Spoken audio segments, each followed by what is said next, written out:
The desert wind whipped around him, stinging his eyes with fine grains of sand. In his gloved hand, Luke Skywalker held a small, intricately carved stone, unearthed from the ruins of a forgotten temple. It looked unremarkable, perhaps just a relic of a long-dead civilization. But Luke didn't need a datapad or a historian to understand it. He closed his eyes, his breathing slowing, and reached out. Not with a command, not with a push or a pull, but with a gentle probe, a quiet whisper into the Force. Instantly, images flickered through his mind. Echoes of ancient ceremonies, the laughter of children long turned to dust, the quiet reverence of a people devoted to something pure. He felt the warmth of countless hands that had held it, the weight of their beliefs. It wasn't information, it was memory, emotion, a living history resonating through the stone and through him. This wasn't a moment of combat. There was no lightsaber drawn, no enemy vanquished.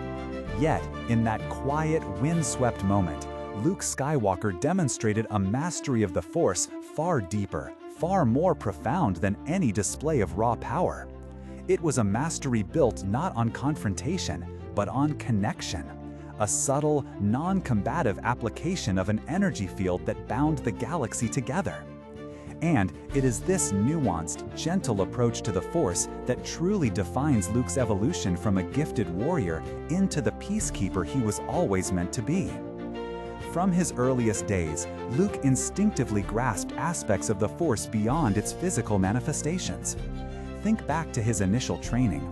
While he learned to levitate rocks and pull his lightsaber to hand, there was always an undercurrent of something more ethereal. He could sense presences, feel disturbances. But as he grew, this sensitivity matured into something truly remarkable. He could not only feel the history within an object, as with that ancient stone, but also perceive the echoes of past events. Imagine the chilling resonance he must have felt aboard the second Death Star, a place steeped in so much suffering and dark energy. Or within the haunted cave on Dagobah, a nexus of the dark side. These weren't just intellectual observations, they were empathetic experiences, allowing him to understand the galaxy's pain and joy on a visceral level. This capacity for deep sensing was not about gaining tactical advantage, but about building understanding, about feeling the pulse of the living Force in all its myriad forms. Perhaps one of the most poignant examples of Luke's non-combative Force use was his telepathic connection with his sister. Across vast distances, through the chaos of battle or the quiet of introspection, they could reach out to each other. It wasn't just a mental link for transmitting information. It was a bond of love, of shared fear, of unwavering hope.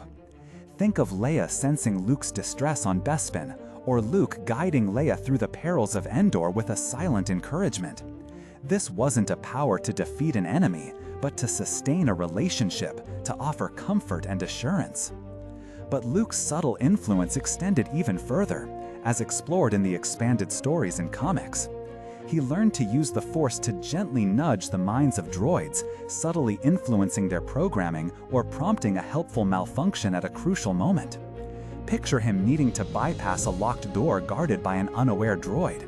Instead of blasting it, he might cause a minor circuit flicker, diverting its attention just enough. Similarly, he developed the ability to calm or even subtly guide simple-minded creatures. This wasn't mind control in the aggressive sense, but a whisper, a gentle suggestion that eased fear or directed an animal away from danger, often his own. These skills were invaluable, not just for survival, but because they allowed him to navigate perilous situations without resorting to violence, to resolve conflict with minimal disruption, upholding the true Jedi ideal of peace. Consider the arc of Luke Skywalker.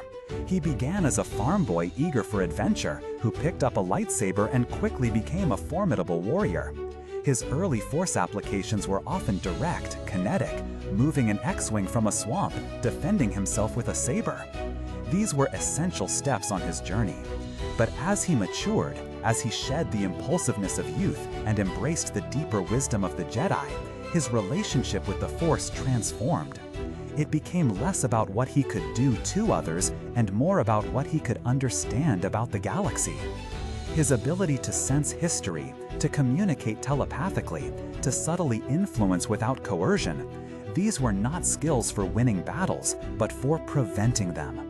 They were the tools of a diplomat, a healer, a true peacekeeper. This nuanced approach showcased his profound understanding that true power isn't about moving rocks or wielding a weapon. It's about creating understanding where there is discord, about fostering harmony where there is conflict. It's about the quiet strength of empathy over the loud clamor of confrontation.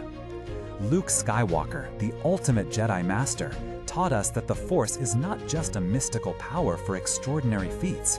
It is a universal energy, a flow of life and consciousness that connects everything. And its most profound applications are often the most understated. His journey reminds us that wisdom isn't always found in grand gestures, but in the quiet moments of connection, in the subtle ways we influence our environment and interact with others. It's in the ability to listen, to understand, to de-escalate, and to find common ground. In a galaxy often defined by its wars, Luke's mastery of the non-combative Force was a beacon of hope. It was a testament to the idea that true heroism isn't just about fighting evil, but about nurturing good. It was about choosing peace not just as an outcome, but as a method. He embodied the core tenet of the Jedi, guardians of peace and justice, not soldiers.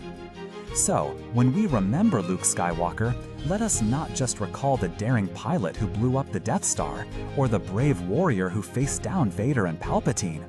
Let us also remember the quiet man who sensed the ancient echoes in a stone, who shared a silent bond with his sister, and who understood that the Force's greatest strength lay not in its capacity for destruction, but in its infinite potential for connection and harmony. It's in these subtle applications that we see the true heart of a Jedi Master, a beacon of what the Force can truly be. What are your favorite examples of Luke's subtle Force use? Or perhaps another character's non-combative abilities that resonated with you? Share your thoughts in the comments below. And if you enjoyed this deeper dive into the Force, please consider subscribing for more stories of wonder from across the galaxy. Until next time, may the Force be with you.